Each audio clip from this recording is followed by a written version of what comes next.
बिस्मिल्लाहिर्रहमानिर्रहीम। अस्सलाम वालेकुम। ट्रैवल सिस्टम यूट्यूब चैनल में खुश आमदीद। इस वीडियो में हम बात करेंगे एक ट्रैवल एजेंसी वर्क वीज़ा कैसे जारी करती है, उसका क्या तरीक़ाकार होता है।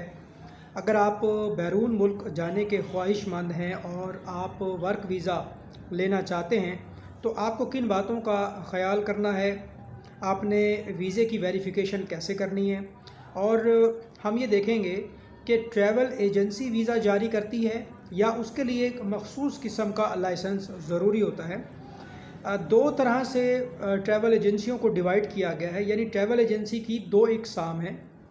पहली किस्म वो है जो ट्रैवल एजेंसी आपको एयरलाइन टिकट की सर्विस देती है, visa consultancy, travel advisory, visa services, इसके अलावा हज और उम्रे की सर्विसेज फ़राहम करती है।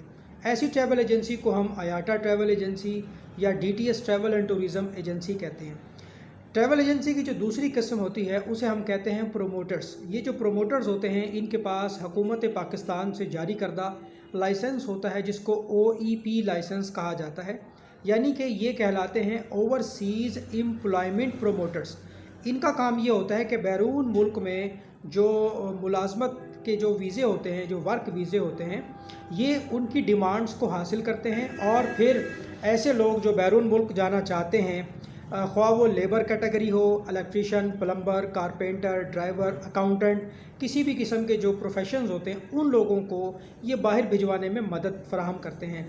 ट्रैवल एजेंसी की ये जो किस्म है इसके पास OEP लाइसेंस का होना ज़रूरी होता है और ये 3-4 इदारों की सुपरविज़न में होते हैं, जिनमें FIA का इदारा है, ब्यूरो ऑफ इमिग्रेशन का इदारा है जो कि वीज़ा प्रोटेक्ट करता है, और हुकूमत पाकिस्तान जो है वो इसकी सरपरस्त आला है।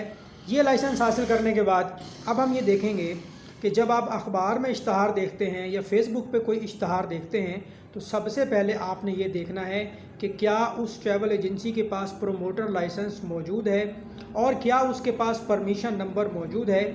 याद रखें कि अगर किसी भी मुल्क में किसी कंपनी को मुलाजमीन दरकार हैं, मिसाल के तौर पे सऊदी अरब में, दुबई में या किसी भी कंट्री में अगर किसी कंपनी को वर्कर्स चाहिए तो सबसे पहले डिमांड क्रिएट होती है। वो डिमांड जो है वो पाकिस्तान में भेजी जाती है, जो प्रोमोटर्स लाइसेंस होते हैं।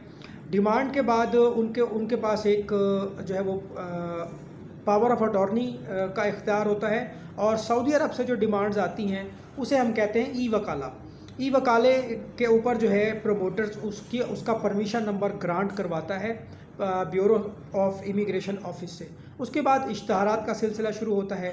अगर बड़े पैमाने पर रिक्रूटमेंट होती है तो उसके लिए एक अखबार में इश्तहार दिया जाता है कि अप्लाई करने की आखिरी तारीख जो है वो फ़लाँ डेट है।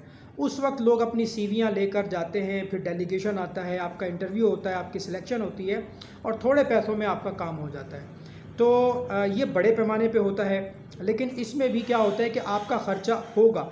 बायोमेट्रिक है, मेडिकल है, टिकट है, वीज़ा कॉपी है। दूसरी जो किस्म है वो कहलाती है इनफरादी वीज़ा, इंडिविजुअल वीज़ा। मिसाल के तौर पे आपने इंटरव्यू दिया, किसी कंपनी ने आपको मुंतखब कर लिया, अब वो आपको ही बुलाना चाहते हैं, आप इंडिविजुअल हैं, आप अकेले हैं, तो वो आपका आउटसाइड एम्प्लॉयमेंट वीज़ा निकलवाएंगे। ख़ास तौर पर जैसे हम दुबई की बात कर रहे हैं, वो वीज़ा आने के बाद आपने सिंपली उसको ब्यूरो ऑफ इमिग्रेशन के ऑफिस से प्रोटेक्ट करवाना है और आपने टिकट लेके ट्रैवल करना है। लेकिन अगर हम बात करें सऊदी अरब की तो सबसे ज़्यादा जो डिमांड्स आती हैं वो सऊदी अरब से आती हैं और उसका ई-वकाला बनता है। वकाले के बाद परमिशन नंबर ग्रांट किया जाता है, उसकी वेरिफ़िकेशन होती है। वेरिफ़िकेशन करने वाले इदारे ब्यूरो ऑफ इमिग्रेशन के हैं। जब भी आप किसी प्रोमोटर से वीज़ा लेते हैं तो लेन देन करते वक्त उसकी रसीद ज़रूर हासिल करें। ये जो प्रोटेक्शन है ये दोनों पार्टीज़ के लिए है। अगर आप रसीद नहीं देंगे तो उसमें फिर प्रॉब्लम्स हो सकती हैं। अगर कोई एजेंट आपके साथ फ्रॉड करता है तो आप उसके अगेंस्ट सीनियर सिटीज़न पोर्टल पे कंप्लेंट फ़ाइल कर सकते हैं और FIA से भी रुजू कर सकते हैं। तो इस वक्त पाकिस्तान में जो प्रोमोटर्स काम कर रहे हैं उनकी अगर आपने लिस्ट देखनी है तो ब्यूरो की वेबसाइट पे जाके आप उनका लाइसेंस नंबर चेक कर सकते हैं और उनका परमिशन नंबर चेक कर सकते हैं। अगर इश्तहार में लाइसेंस नंबर और परमिशन नंबर मौजूद नहीं है तो आप हरगिज़ उसके साथ लेन देन के मामलात ना करें। फ़िलहाल कुछ प्रोमोटर्स यूरोप का काम कर रहे हैं, रोमानिया का वर्क परमिट दे रहे हैं, कुछ लोग कतर, ओमान, बहरीन, दुबई, इस तरह के वर्क परमिट उनके पास दस्तयाब हैं। امید کرتا ہوں یہ معلوماتی ویڈیو آپ کو پسند آئے گی. ویڈیو کو لائک کر کے شیئر کر دیجیے. Take care. اللہ حافظ.